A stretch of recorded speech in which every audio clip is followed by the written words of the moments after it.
우리 함께 은혜 받으실 하나님 말씀을 보도록 합시다. 오늘은 고린도전서 15장 12절에서부터 19절까지의 말씀을 우리가 보겠습니다. 고린도전서 15장 12절에서 19절입니다. 한 절씩 교독합니다. 그리스도께서 죽은 자 가운데서 다시 살아나셨다 전파되었거늘 너희 중에서 어떤 사람들은 어찌하여 죽은 자 가운데서 부활이 없다 하느냐.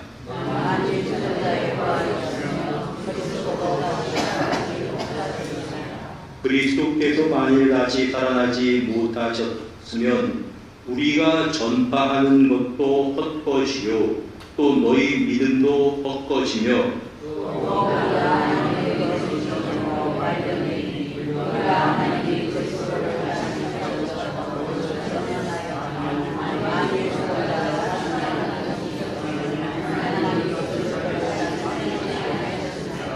만일 죽은 자가 다시 살아나는 일이 없으면 그리스도도 다시 살아나신 일이 없었을 터이요.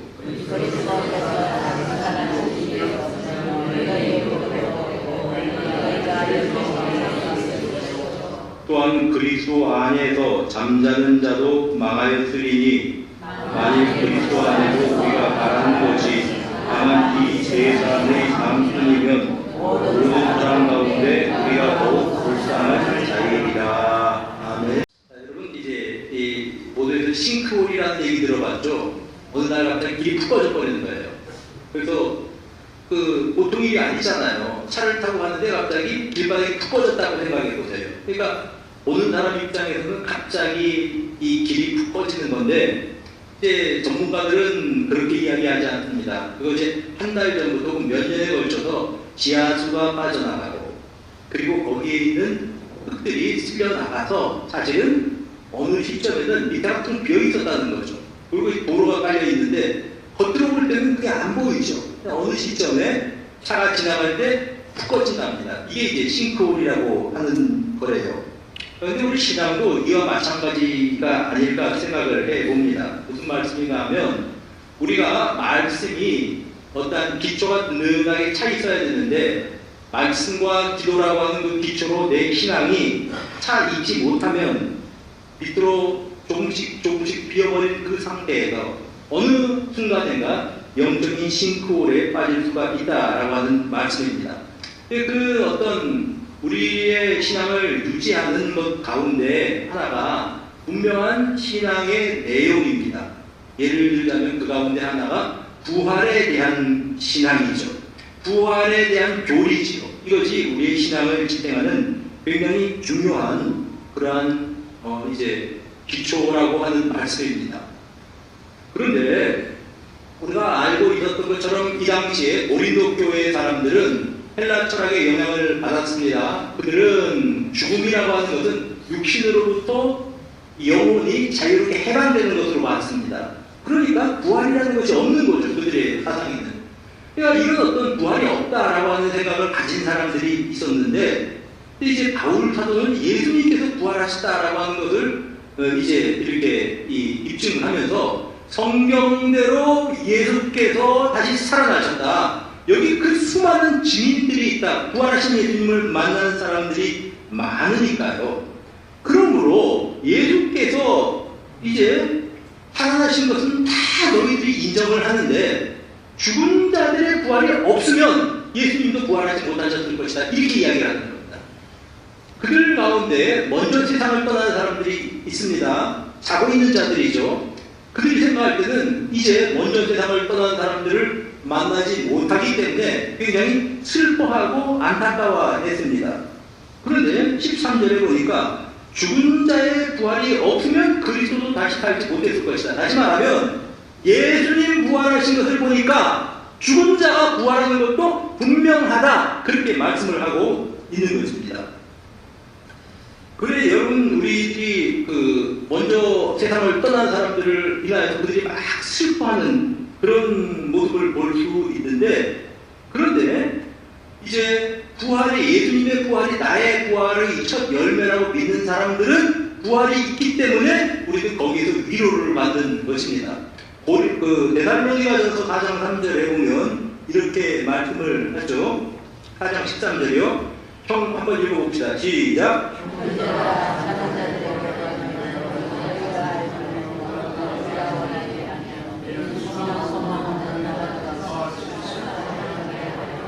자, 예수 안 믿는 사람들은 먼저 세상을 떠난 사람들 때문에 슬퍼합니다. 근데 그 슬픔은 이제 다시는 저 사람을 볼 수 없다라고 하는 절망 때문에 슬퍼하는 거죠.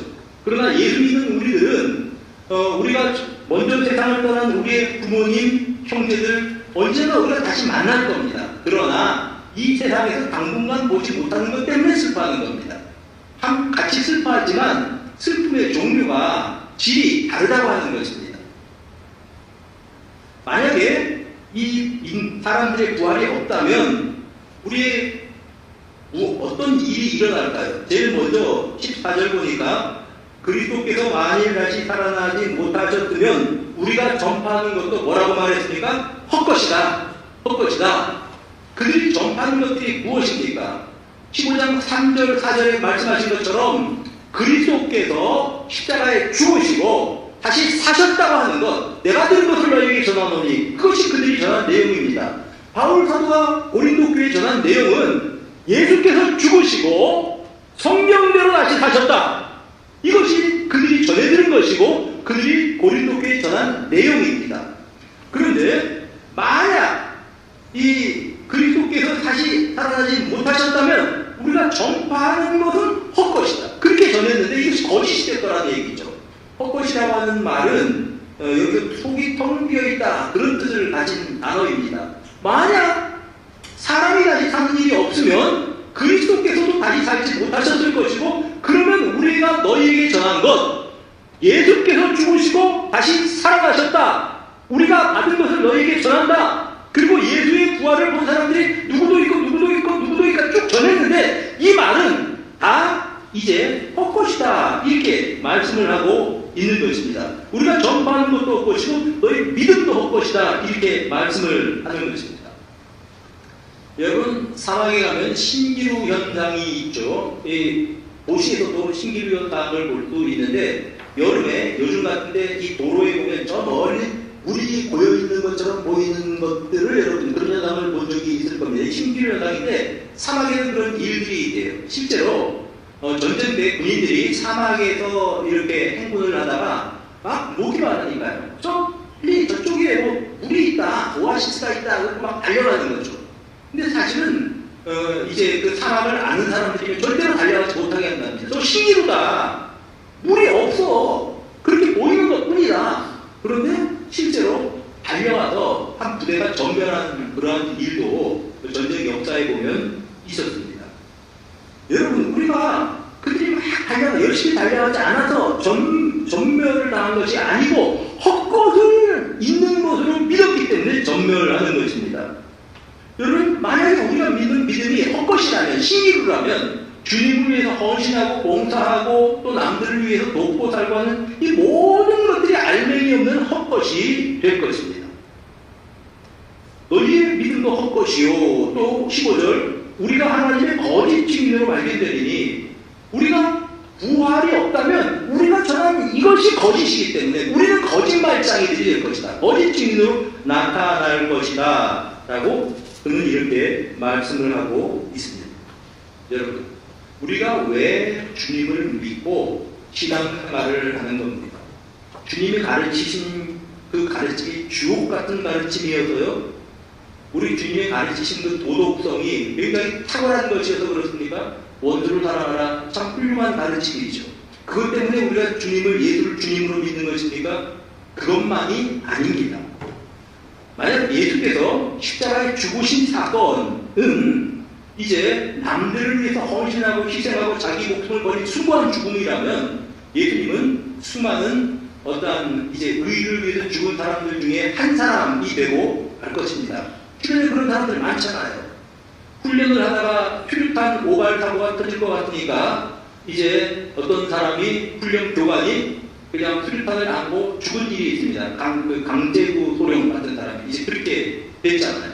얼마 전에는 비행기를 몰고 비행 연습을 하다 비행기가 고장난 적이 있어요. 전투기가. 그래서 두 사람 중에 한 사람은 낙하산으로 탈출을 했습니다. 그런데 조종관을 쥐고 있던 아줌마 또 조종사가 조종관을 놓고 비상 탈출을 하려다 보니까 이게 민가로 떨어지게 되죠, 비행기가. 그래서 조종관을 잡고 그대로 그냥 그 조종관을 돌려서 야산으로 이렇게 비행기가 충돌하고 죽은 일이 있습니다. 참 어떻게 보면 다른 사람을 위해서 희생한 거죠. 숭고한 죽음이죠. 예수님의 죽음도 그런 죽음의 하나가 되고 말 것입니다. 그런데 그들이 그런 죽음을 죽었다고 할지라도 죽음을 이긴, 죽음을 극복하는 사람은 되지 못할 것입니다. 그러나 예수 그리스도는 그렇게 죽으시고 다시 살아나셨습니다. 그러므로 죽음을 극복하신 분이고 죽음에 매여있는 자들을 구원하는 구주가 되실 수 있다라고 하는 말씀입니다. 우리가 이 사실을 믿기 때문에, 우리가 이를 인정하기 때문에 예수 그리스도께서는 죄와 사망의 법에서 나를 해방하실 분이라고 믿기 때문에 예수를 주님이라고 믿고 그분을 따르는 것입니다. 만약 이것이 없다면 우리가 믿는 신앙은 어떤 도덕적인 가르침이나 아니면 숭고한 어떤 교훈에 그치고 말 것입니다. 두 번째로, 우리가 예수님의 부활이 없다면 우리는 아직 죄 가운데 있을 것입니다. 자, 우리 17절에 보면 그리스도께서 다시 살아나신 일이 없으면 너희의 믿음도 헛것이고 너희가 여전히 죄 가운데에 있을 것이다, 이렇게 말씀을 합니다. 여러분, 예수님의 부활이 없으면 십자가는 그것으로 끝일 것입니다. 그러나 부활이 있기 때문에 십자가는 우리의 죄를 짊어진 죽음이 되는 것이고 그의 부활은 우리 부활의 처음 열매가 되는 것입니다. 어떤 사람이 감옥에 갇혀 있습니다. 엄청나게 많은 죄를 지어서 벌금을 물어야 됩니다. 근데 자기 힘으로 벌금을 물을 수가 없어요. 그냥 감옥에서 그냥 세월을 보내고 있는 겁니다. 말 그대로 썩고 있는 거죠. 근데 어떤 그 독지가가 돈이 많은 사람이 그 사람의 불쌍한 사정을 듣고 그 사람을 찾아와서 약속을 합니다. 아, 자네, 내가 벌금을 대신 내줄 테니까 걱정하지 마라. 당신 여기서 나올 수 있다. 그 사람 마음속에서 소망을 가지고 있습니다. 이제나 저제나 그 독지가가 자기의 통장에 자기 벌금을 넣어줄 날만을 기다리고 있습니다. 그러면 자기는 그것을 가지고 이제 자기 벌금을 다시 납부를 할 것이고, 그렇게 되면 벌금 납부 완불 증명서를 가지고 관주에게 가서 나 벌금 납부했으니까 나를 꺼내주시오 말할 수 있을 것입니다. 하루가 지나고 이틀이 지나고 시간이 지나도 그 독지가가 자기에게 입금을 해주지 않는 것입니다. 그 사람이 거짓말을 한 건지 돈이 없는 건지는 모르지만, 자, 여러분, 이런 경우를 한번 상상해 보시기를 바랍니다. 언제 이 사람의 죄가 완전히 사해졌다라고 간수에게 나를 꺼내달라고 요구할 수 있는 것입니다. 완불 증명서, 지급 증명서, 또 영수증이 있어야 될 거 아닙니까? 예수 그리스도의 십자가는 우리를 구원하시겠다고 하는 약속입니다. 그런데 우리를 구원하시고 죄와 사망의 법에서 구원하신다고 하는 확실한 지급 영수증은 예수 그리스도의 부활인 것입니다. 예수의 부활로 인해서 우리가 죄로부터 용서함을 받았다고 확신하는 것입니다. 그러므로 그리스도 예수 아닌 자에게 결코 정죄함이 없나니 결코 정죄함이 없대요. 그리스도 예수 안에 있는 생명의 성령의 법이 죄와 사망의 법에서 너를 해방하였습니다. 이 말씀을 우리는 믿습니다. 18절 보세요. 그렇다면 죄가 사함받지 못했다면 그리스도 안에서 잠자는 자도 망하였을 것이다, 이렇게 말씀을 하고 있습니다. 세 번째로, 예수께서 부활하지 않으셨다면 또는 부활이 없다면 세상에서 우리가 제일 불쌍한 사람일 것입니다. 19절 한번 읽어보십시다. 시작. 만일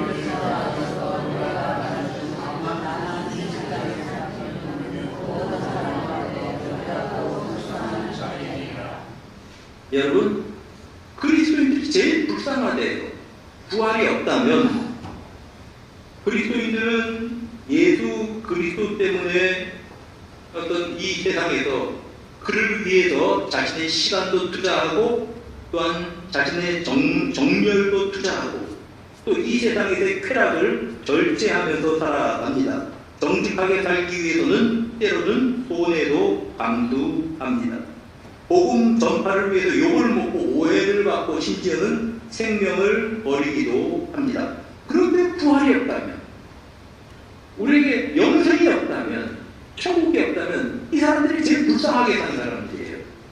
그냥 다른 사람들처럼 먹고 마시고 즐거워하고 나고 싶으면 나고 살자 이렇게 사는 사람들이 오히려 지혜로운 사람이 될지도 모르는 일입니다. 그런데 그게 아니라고 하는 거죠. 20절 보세요. 그러나 이제 그리스도께서 죽은 자 가운데서 다시 살아나셔서 잠자는 자들의 첫 열매가 되셨다. 그래서 우리가 이 세상에서 이제 주님을 위해서 흘린 눈물과 헌신과 봉사, 이것이 의미가 있다는 말입니다. 언젠가 주님께서 이 세상에 오실 때에 이 모든 것들이 드러날 것입니다. 창과 거짓이 드러날 것이고 주님을 위해서 헌신하고 희생한 모든 것들을 우리 주님께서는 인정해 주실 것입니다. 그래서 헛된 삶을 사는 게 아니라고 하는 말씀입니다. 사랑하는 여러분, 이 한 주간도 직장생활, 사업도 혹은 가정에서 작은 이익을 위해서 타협하거나 또 주님의 말씀을 넘어서는 일을 위해서 거짓을 눈 감는 그런 삶을 살지 마시기를 바랍니다. 언젠가 주님 위해서 살아가는 우리의 모든 수고와 삶은 우리 주님께서 부활하실 때에 드러나게 될 것입니다. 이 부활의 소망을 가슴에 품으시고 이 땅의 삶이 전부인 것처럼 일기일비하며 절망하지 않는 여러분들이 되시기를 축복합니다. 죽음까지 두려워하지 않던 우리 주님의 생명이, 부활의 생명이 우리에게 있습니다. 그래서 이 한 주간도 세상 유혹과 두려움을 당당히 이겨내며 부활의 증인으로 살아가는 여러분 모두가 되시기를 주님의 이름으로 축복합니다. 기도합시다. 하나님 아버지 감사드립니다. 참으로 예수 그리스도께서 부활하셨기에 우리도 부활할 것을 우리는 믿습니다. 우리의 믿음이 헛된 것이 아니고 우리의 헌신이 허무한 것이 아니며 우리의 소망이 이제 공허한 것이 아님을 우리는 믿습니다. 이 한 주간도 부활의 신앙을 가지고 부활의 증인으로 살아가는 우리 모두가 되게 하여 주시옵소서. 예수님 이름으로 기도드립니다. 아멘.